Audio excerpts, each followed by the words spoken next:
श्री गोविंद देव जी में श्री मदन मोहन जी, गोपीनाथ जी, युगल किशोर, तो राधा वल्लभ जी, दूसरे हैं बाके बिहारी जी और श्री राधा रमन जी। नमस्कार, आप सभी का वेदा नोट्स में हार्दिक स्वागत है। और आज हम लोग वृंदावन धाम के बारे में जानने के लिए बैठे हैं। यहाँ पे हमारे साथ है श्रीमान आनंद जी, जो कि वृंदावन के बारे में काफी अच्छा खासा ज्ञान रखते हैं ये, और हमेशा जाते रहते हैं वहाँ।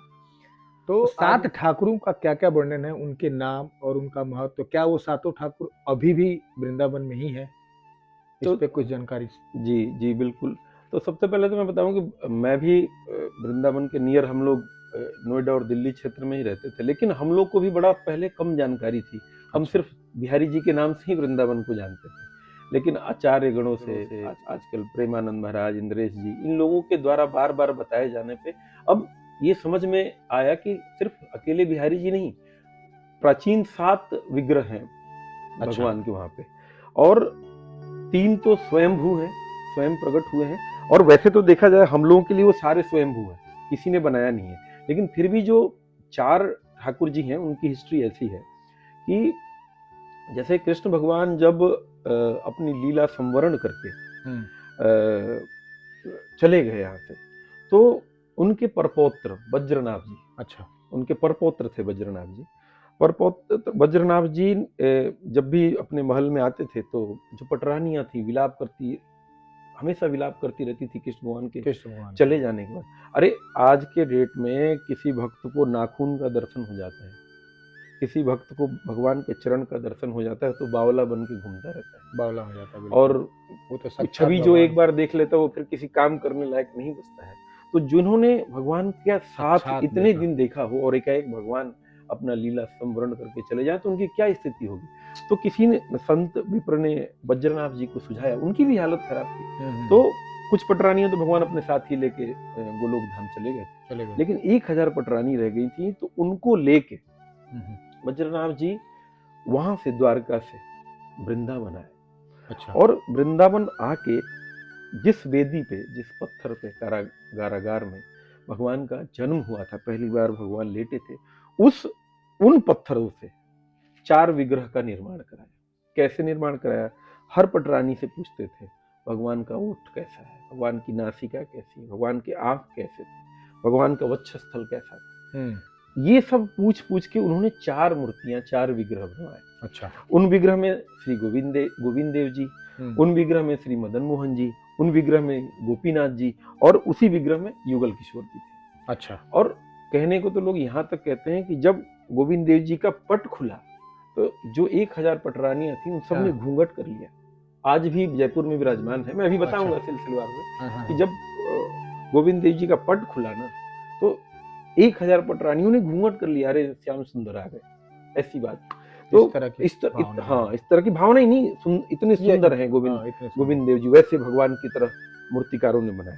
लेकिन हुआ क्या, कालांतर में कलयुग का प्रभाव बढ़ा या युग बदला, तो ये इन मूर्तियों ने भी अपने आप को अंदर समेट लिया, मतलब विलुप्त नहीं हुई, अपने आप को छुपा लिए, क्योंकि पाप बढ़ता चला गया, लोग दूसरे तरीके कलयुग को आना था, कलयुग को आना था, तो भगवान जब तक अपने आप को छुपाएंगे नहीं। हाँ, तो ये 4 मूर्तियां उसी समय वृंदावन में स्थापित थी, लेकिन धीरे धीरे भूमिगत हो गई, कुंजों में छुप गई, इस टाइप का ऐसा मान लीजिए। जंगल, उस समय तो सब जंगल ही था, वृंदावन वन ही है, वन मतलब वृंदावन वन ही है, वन ही था, तो कहीं कुछ छुप गया।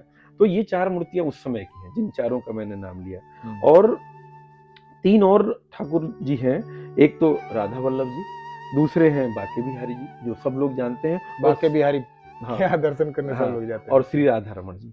तो इन 7 मूर्तियों, 4 मूर्तियों की तो मैंने कहानी आपको बता दी कि भाई इनको उनके परपौत्र, भगवान के अपने परपौत्र, ब्लड रिलेशन जो बोले, अपने परपौत्र ने इन 4 मूर्तियों का निर्माण उसी पत्थर से कराया जिसपे भगवान का जन्म हुआ था। अब राधा वल्लभ जी, तो राधा वल्लभ जी को प्रगटाया एक संत हुए हित हरिवंश महाप्रभु। अच्छा। तो उन्होंने एक्चुअली ये जो ठाकुर जी थे, जो राधा वल्लभ जी, ये शंकर भगवान के घर में रखे जाने वाले ठाकुर थे।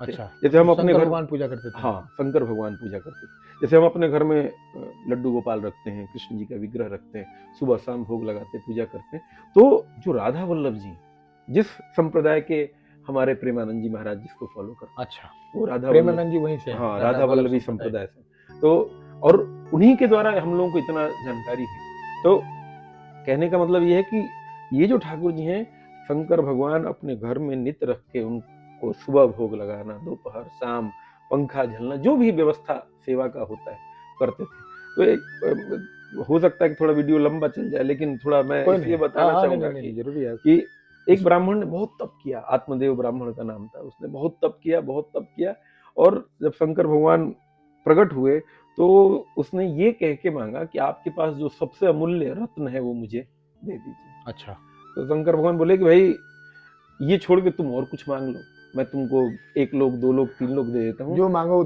दे दूंगा, लेकिन ये मेरा सबसे बहुमूल्य रत्न क्या मांग रहा, मत इसको मत मांग। तो और उसको लगा कि पता नहीं इसमें ऐसा क्या है ऐसा क्या है। तो उन्होंने क्या करा कि अड़ गया कि हमें वही चाहिए। शंकर भगवान बड़ा दुखी हो राधा वल्लभ जी को उसको दिए। वो और दुखी हो गया कि एक तो इन्होंने कुछ ऐसा दिया नहीं, अब बहुमूल्य ये दे दिया, अब इनकी सेवा अलग करो। और क्या कहते हैं, ऐसे ही गरीब ब्राह्मण, और ऊपर से 3 टाइप के भोग का कहाँ से इंतजाम करूं, ये है वो है। हाँ, भगवान का तो लेकिन अब तो जो मिल गया सो मिल गया, तो अब वो रख के अपने घर सेवा करता था। तो फिर इनको एक कालांतर में समय बीता, तो हित हरिवंश महाप्रभु जी की शादी हुई इनकी लड़की से, आत्मदेव ब्राह्मण के, और दहेज के रूप में ये जो ठाकुर जी हैं राधा वल्लभ जी, उनको उन्होंने दे दिया नहीं, मतलब राधा जी ने स्वप्न दिया इनको लड़की से शादी भी करो और ये राधा वल्लभ जी को दो, ये वृंदावन में स्थापित करेंगे, इस जगह पे ले जाएंगे। तो वैसे जाके ये स्थापित हुए। फिर अपने बांके बिहारी जी तो संत हरिदास, आपको पता ही होगा, तान, बिल्कुल, अकबर के जो 9 रत्नों में से एक तानसेन, और तानसेन के गुरु हरिदास, लेकिन वो किसी के लिए गाते नहीं थे, वो सिर्फ भगवान के लिए गाते थे, बिहारी जी के लिए गाते थे। तो एक वहां से क्या कहते हैं, राधा वल्लभ जी लेके आए हित हरिवंश जी, और हरिदास जी ने निधिवन में, आज भी जाएंगे तो निधिवन है, उसी निधिवन में वो रहते थे, सबकी सेवाएं करते थे, पूजा पाठ करते थे। भगवान ने स्वप्न में बताया कि मैं निधिवन में यहाँ पे अंदर हूँ। अच्छा, एक तो कथा ऐसी भी आती है कि वो अंदर से निकाला गया तो 2 विग्रह निकला।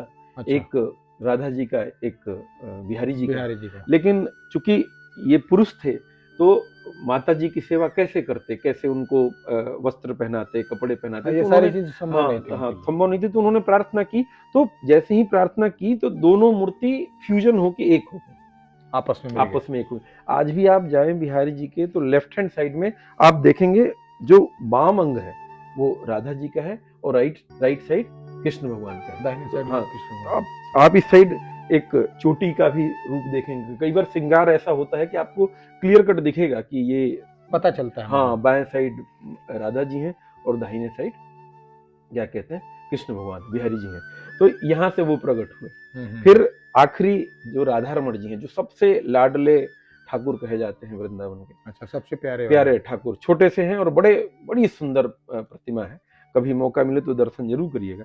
तो उनका क्या कहानी है कि जो गोपाल भट्ट जी थे, गंडकी नदी में शालिग्राम मिलते हैं। अच्छा, अब जो घर में शालिग्राम का पूजा होता है तो शालिग्राम कहीं और से नहीं आते हैं, ठाकुर जी को लोग मान के घर में जो एक, तो वो गंडकी नदी से जो पत्थर निकलते हैं उनको ही शालिग्राम कहा जाता है। अच्छा, तो वो शालिग्राम रख के अपने घर में पूजा करते थे, लेकिन वो जैसे दूसरों को देखते थे कि भाई हरिदास जी अपने मूर्ति को सजा रहे हैं, श्रृंगार कर रहे हैं, भोजन करा रहे हैं, अच्छे कपड़े, नवीन कपड़े पहना रहे हैं, पूरी सेवा कर रहे हैं, और लेकिन हम तो पहना ही नहीं पा रहे, हम तो बस रखे रहते हैं हमारे ठाकुर जी। उसी में कई बार संत उनसे मजे भी ले लेते थे, जैसे हम लोग नहीं एक दूसरे पे कपड़े में लपेट के रखे, तो जैसे चंदन पूरा लपेट दिया शालिग्राम के ऊपर।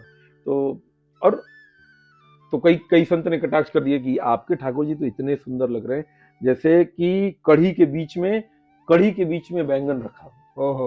तो इन सब कटाक्षों को सुनते सुनते वो कई बार दुखी हो जाते थे, भगवान से विनय करते थे कि भाई आप कृपा करके कुछ ऐसा करें कि मैं भी आपका वैसे ही सेवा कर पाऊं जैसे बाकी लोग करते हैं। और इसी में वही जो कटाक्ष की बात कर रहा हूँ, यही कटाक्ष सेवा पूजा तो वो रोज मांगते भी, रोज यही थे।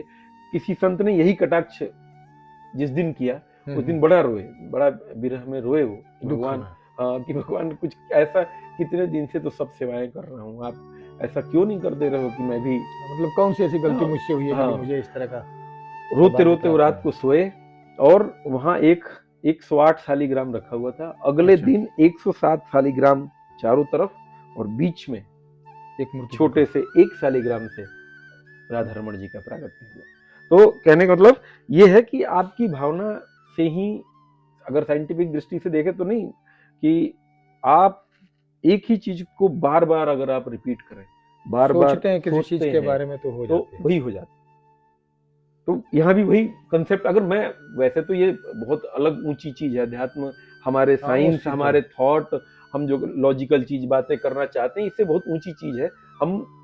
लेकिन दिक्कत वही है कि हम लोग ज्यादा थोड़ा बहुत पढ़ लिख गए तो हर चीज को साइंस से नापने हाँ, लगते हैं, मतलब लेकिन थोड़ा चीज, अध्यात्म, हाँ, थोड़ी सी जानकारी क्या हाँ, हुई कि हम लगते हैं हाँ चीजों को देखने जी जी। के।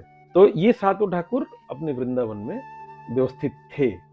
फिर समय बीतने के बाद मुगलों का शासन आया और वो लोग ये देखते थे कि अरे भाई, हम राज्य भी कर रहे हैं और कुछ हो भी नहीं रहा है, कुछ भी और नहीं ये लोग अपने धर्म और मान्यताओं से एज इट इज लगे हुए हैं, अपना वैसे ही चल रहे हैं जैसा चल रहे हैं, तो क्यों ना हम इनके धर्म पे घात करना आघात करें। स्टार्ट करें।